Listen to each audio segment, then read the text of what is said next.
What's going on, everyone? My name's Security Denied, and welcome back to the Average Gamer's Perspective on the TWID, also known as This Week in Destiny. This week in Destiny, the weather is hot, another scorcher. The Space Grandma is back in the tower. This can only mean one thing: Solstice has returned, bringing new holofoil weapons, armor glows, and even more hotness. It's time to crank up the heat and get lit in the tower, because the glows. Guys, the glows. I haven't done much of the Solstice event. It feels, well, there's not a solstice event, like an activity dedicated to the solstice now. They got rid of Bonfire Bash, and now it's just Scorch. It's just Team Scorch for Crucible. So, rest in peace to activity department, but yeah, so it's not that great. Before we get to Solstice, here's a breakdown of what we're discussing today, including a word from our Destiny 2 dev team. Update from the D2 dev team. Solstice is live. Updates to the portal, security, updates, Bungie store, and rewards. Let's hit it. Update from the D2 dev team. Where we're at. It's been a busy few weeks here. The sheer amount of changes that landed in 9.0.0 with the Edge of Fate has had our team working hard to address issues raised and discovered by you, our players. We knew that the game needed a lot of fundamental changes to its foundation, and that making those changes was just the beginning of our work. There's much more to do to update and improve these systems and get them feeling dialed in. This is a snapshot of where we are and some of our areas of focus. What we're doing. In addition to the things that we could find and fix quickly, we have more queued up for imminent updates over the next few weeks, and more as part of our first post-launch major update planned for September 9th. Restoring color vibrancy to the world tab, which will continue to live alongside the portal as the exploration focus part of our activity offering. A fix for the reward preview being lower than the actual rewards granted when in mixed fire teams. Kepler Mythic difficulty will be adjusted to make it more accessible for a solo play. Baseline raid and dungeon difficulty is being adjusted down, and higher reward tiers are being made more accessible. Contest modes will also bump the tier further. Restoring an infinite source for Bright Dust with the objective system update in 9.5.0, and an earlier grant to make up for the missing source. 9.1.0 will contain much more than the above, including new activities and rewards in both the Edge of Fate and the core game. What we're planning. Beyond all of the above, we have much more in the works too. We've been hearing what you've had to say over the past 3 weeks and have gathered your feedback to focus on several areas. Power progression is our most important topic right now, and we are still identifying the adjustments we plan to make. Progression is clearly slower than we want it to be, and we plan to generally increase the speed of progression for most players. Portal reward balance is being actively adjusted up and down to make more activities feel evenly rewarding. Fireteam Ops in particular is feeling too low right now, and we are working to make it feel viable to make good progress while playing with friends. Crucible Ops are also getting close attention, and we are looking at raising rewards at lower ranks and increasing the drop rates for comp-exclusive weapons. Raids have good baseline weapons and armor, but drops are not high enough tier, and not enough of it drops for the time investment. We are planning to improve both the tier and drop rates in a future update. We have even more things planned for our 9.5.0 Renegades reveal, but everything above is under active development and will be in the game in the coming weeks and in 9.1.0 in early September. From our team, we want to thank everyone for your patience and support as we follow up and continue to work on making adjustments on immense amount of change in 9.0.0. We make every internal effort to ensure a stable launch and good experience, but nothing compares to the torrent of live feedback from a large player community to help inform our decision making. Destiny 2 is a living environment, and we're consistently working to react to what we learn from you, so please continue sharing your feedback with us. Solstice is live. Got all the cool fits. It's that time of year again when the sun's ablaze, greenery has adorned the tower, and Eva Levante has brought everyone water toys and swimwear to celebrate this year's Solstice event. Weapons. The water toys are this year's Solstice weapons. 1 returns and 2 are new. New. Yeartide Apex Light Solar Submachine Gun. Festival Flight Area Denial Strand Grenade Launcher. Returning Fortunate Star Void Bow. Beachfront sunsets are beautiful, but if you'd rather play in the ocean on a sunny day, the weapons also come in beach waves on their holofoil versions. I think the holofoils are sick. Very cool designs. Reward drops. All Solstice drops are +1 gear tier, while Solstice is live, and holofoil weapon drops are +2 gear tier alongside a piece of armor at the same tier. Armor and Solstice Forge. Ah, yes. The same old, the classics, the very not changed weapon or armors. This year, Event brings back a familiar armor set from 2019 in the name of Lustrous Armor, which have been upgraded to Armor 3.0 with unique set bonuses. 2-piece Photo Galvanic. Receiving healing temporarily grants you solar weapons increased flinch resistance, handling, and reload speed. 4-piece Cauterize. Rapid solar final blows heal you. That's really good. I think this is a really good armor set bonus. Using the Solstice Forge, which now lives in the event home, you can unlock the Lustrous Armor and glows. For those with a fashion interest, you may have noticed that both glow and non-glow versions appear as ornament options once the glow is acquired. You can claim Lustrous Armor using Solstice Alloy, which can be acquired by completing Solstice Scorched matches in Crucible Ops or in other Ops activities in the portal that have Solstice modifiers active.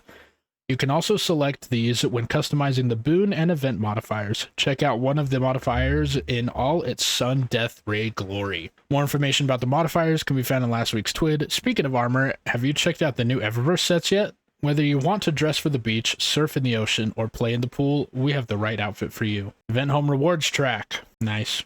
I like the yacht. Like Arms Week, rewards for Solstice live in the new event home, full of daily challenges, a weekly challenge, and a 15-rank reward track. The track is available to all players and includes exclusive items such as the new Flutter by Holochip, Tier 3 holofoil versions of each Solstice weapon, and a unique shader. Tier 3 holofoil versions of each Solstice weapon, a unique shader, ship, sparrow, ghost, Solstice weapon engrams, and more. Solstice Scorched Crucible Ops. Head over to Crucible Ops to join in the madness that is Solstice Scorched Slaughter. Slaughter your opponents with a blaze of fiery explosions with the Scorch Cannon to earn Solstice alloys and event rep. Prepare to get burnt. Okay, we're done. The event activity is very meh. It was just a basic activity, and now they made it Solstice activity. So it doesn't feel new, it doesn't feel special. It just feels like another Crucible game mode. And it feels like it has nothing to do with Solstice. It doesn't feel very Solstice-y. Especially when we had Bonfire Bash, which was its own activity tied to Solstice. It just feels like Bungie is running out of time, and they're not putting as much effort into post-campaign game modes and activities and their event activities. I don't know. I feel like they were all in on rebuilding the foundation of Destiny instead of making it fun. You know, they brought back the grind in a way that none of us wanted. It's tedious, annoying. It's time. It's just, it takes super long to get there. It's a lot. Especially for an average player who doesn't have a lot of time to play. It's a lot. And I feel like I'm not able to experience the harder difficulty of game modes because I just don't have the time to grind all the way up there. Like, by the time I do, Renegades is already going to be out. And I don't want to have to sit through and play this same mission over and over and over again. Even if they start balancing things out, people are going to do the fastest missions. Right? People are going to figure out which one's the fastest, which ones can they do over and over and over again to get the most amount of loot possible. Right? So it just sucks sometimes. The game doesn't feel fun anymore.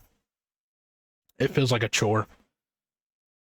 And like the campaign was great. The story was amazing. Absolutely loved it. But post-campaign, there's nothing for me to do.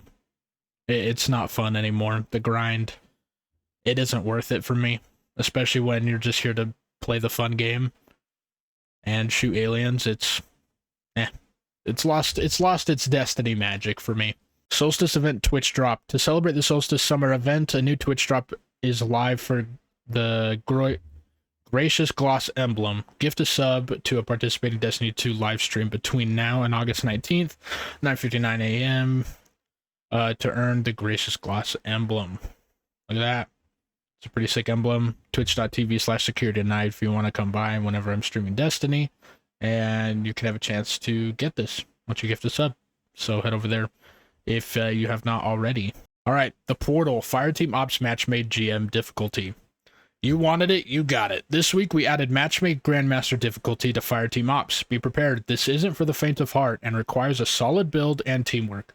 The required power for access is 360, but base combat power is 400, so tread lightly as you enter the fray. Like Expert and Master before, the selected challenges, Banes and Boons will be different each day. Both locked loadout and limited revives are on, and you can only be revived by teammates, so be careful out there. Guardians, and look out for your fellow Fireteam members.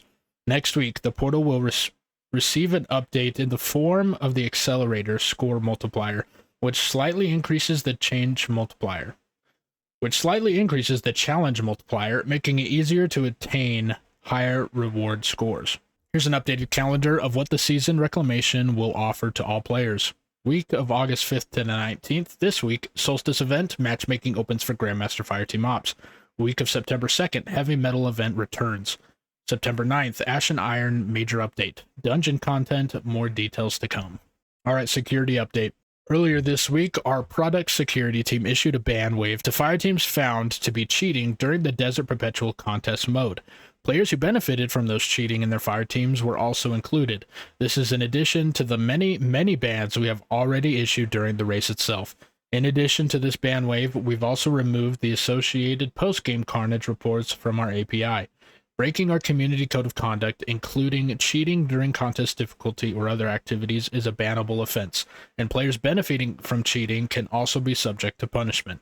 If you suspect someone has cheated, either in contest mode or other areas of the game, please submit a report to our contact form. Get them out of here. We don't want no cheaters in this game. Ruins it for everybody. Bungie Store Solstice Savings. In celebration of our Solstice event, stop by the Bungie Store for Solstice Savings, August 5th, 10 a.m. Pacific time, to August 19th at 9:59 a.m. There you'll find new discounts on exciting products, including the Nerf Limited Destiny 2 Ace of Spades Blaster, the Art of Destiny Volume 3, the Floating Traveler Lamp, and more. In addition to savings, enjoy $7.77 flat rate shipping during the Solstice sale. Any purchase made with the Bungie store during Solstice savings will also come with the Destiny 2 emblem Sunburst. That's a beautiful emblem. That's pretty nice. Light the Solstice Forge and celebrate with savings on the Bungie store. Alright, Bungie Rewards retiring soon. Bungie Rewards from the Year of Final Shape, including all episodes and events, will be expiring in a few weeks. Players have until August 19th, 2025 at 11:59 to purchase Bungie Rewards unlocked during the Year of the Final Shape. Players must have earned the Bungie Rewards by the original earn by date. View this Bungie Rewards page for more details. All these are going away. That is everything from this TWID. Not a whole lot going on this week in Destiny. Just the Solstice event, which again doesn't really have much content in it other than the events tab. They're making it easier to get gear. They're working on a faster progression system, especially for the raid as well, since it is higher difficulty as well as longer time requirement. They're upping the tier and the amount of gear drop from it, so that'll be nice. But yeah, it's another TWID. It definitely is one. Thank you all for coming and watching this week's episode. Make sure you tune in next week for the next TWID. And if you have any thoughts or opinions, make sure to let me know down in the comment section down below. And as always, I will see you in the next video. Bye!